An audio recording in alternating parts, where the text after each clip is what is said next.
प्रभु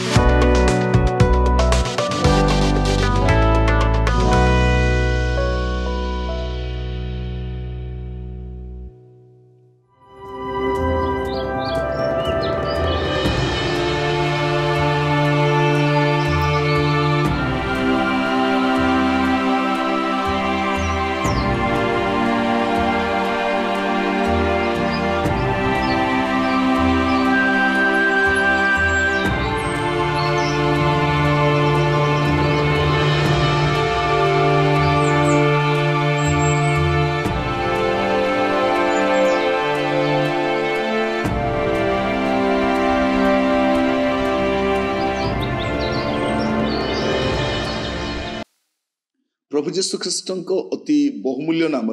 संपर्क इंडिया द्वारा प्रस्तुत कार्यक्रम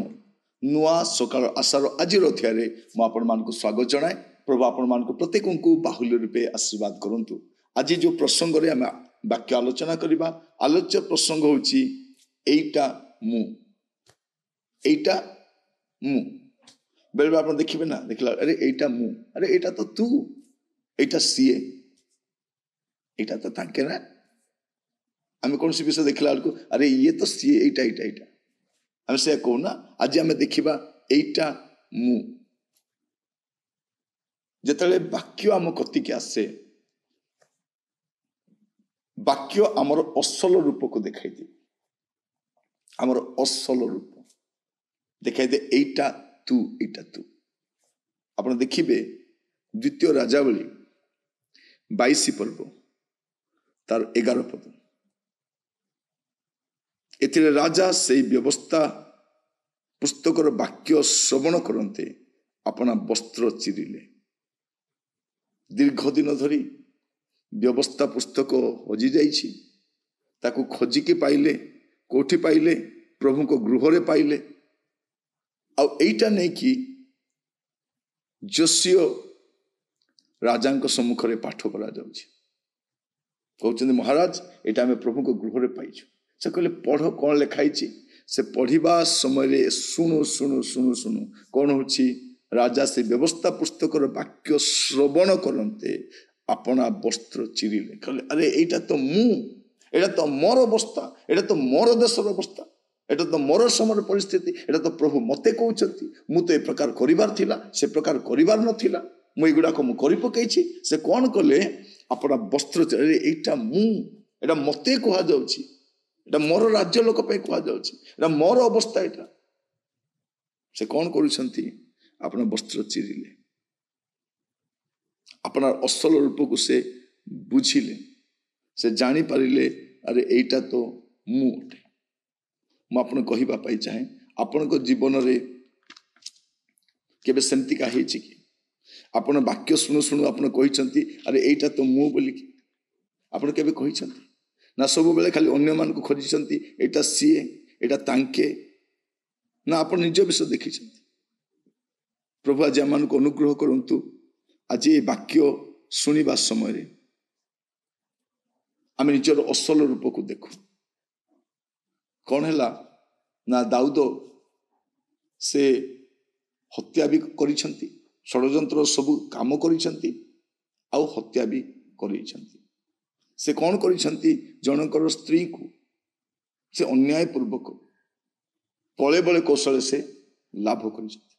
आउ एटा करिकी से पूरा नीरव अछंती से कौन करिसंती से भाबुचंती कहीं जानिबे नहीं किंतु दिने नाथन भविष्य वक्ता तांको कथिक आसिले आसी कौन कहउछंती द्वितीय सामुएल तार 12 पर्व तार 5 पद 6 पद 7 पद किछि अंश मु पढुछि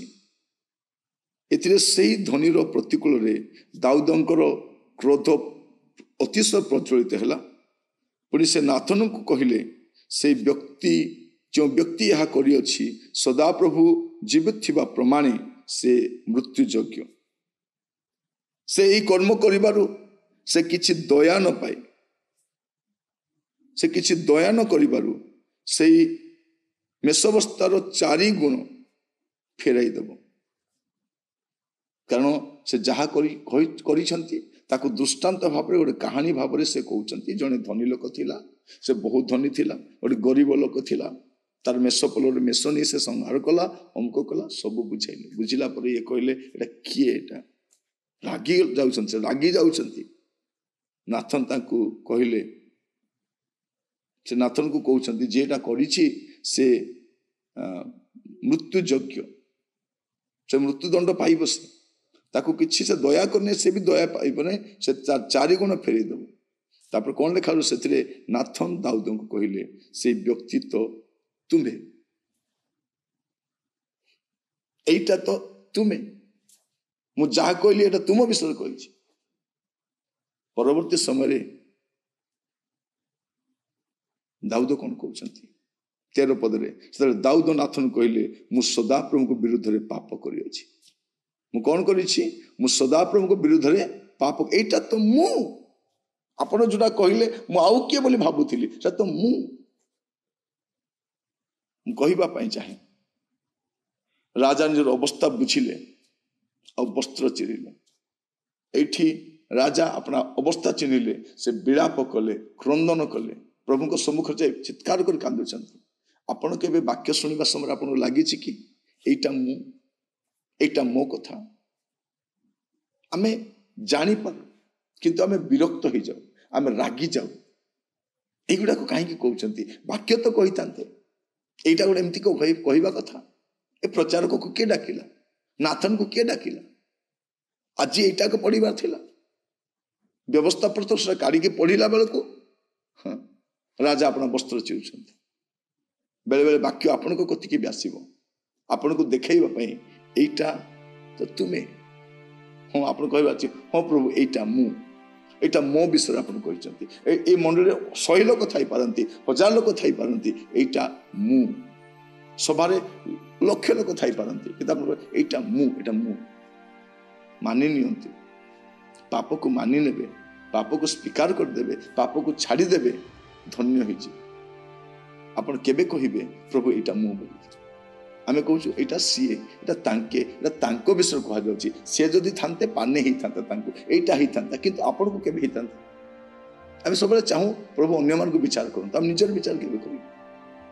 आज वाक्य सुनिबा समय टिके देखिबा आमे कहिबा प्रभु एटा तो मु आपण आगामी समय बाइबल पढ़िबा समय निज पई पढंतु वाक्य निज पई सुनंतु कान आपण को दुटा दिया जायछि निजे सुनिबा अन्यर कथा सुनिबा पई आखि दिया जायछि निज को देखिबा पई निज को हमको ब्रेन देइछन्ति अन्य पई खटाइबा पई ना निज को पई खटाइबा निज पई खटाइबा आसु निज को हम समीक्षा कर प्रार्थना करिबा अनुग्रहकारी पिता परमेश्वर मु आपन को धन्यवाद देउछि वाक्य द्वारा आम जहाँ आज चिंता कलु प्रभु वाक्य शुणा समय जो कहीपरू एटा मु एपरी एक जीवन आम को दियो प्रभु आम को अनुग्रह कर प्रभु मु जहाँ मागी ना द्वारे दान करंतु सहित परमेश्वर हूँ प्रत्येक जत्न नियंतु प्रार्थना शुणी धन्यवाद यीशु प्रिय नाम मांगिली आमेन धन्यवाद दूसरी आपण मान आज जड़ित हो प्रभु आपण मान आशीर्वाद करंतु आसंता काली नुआ अध्याय जड़ित होगा विदाय दियंतु नमस्कार।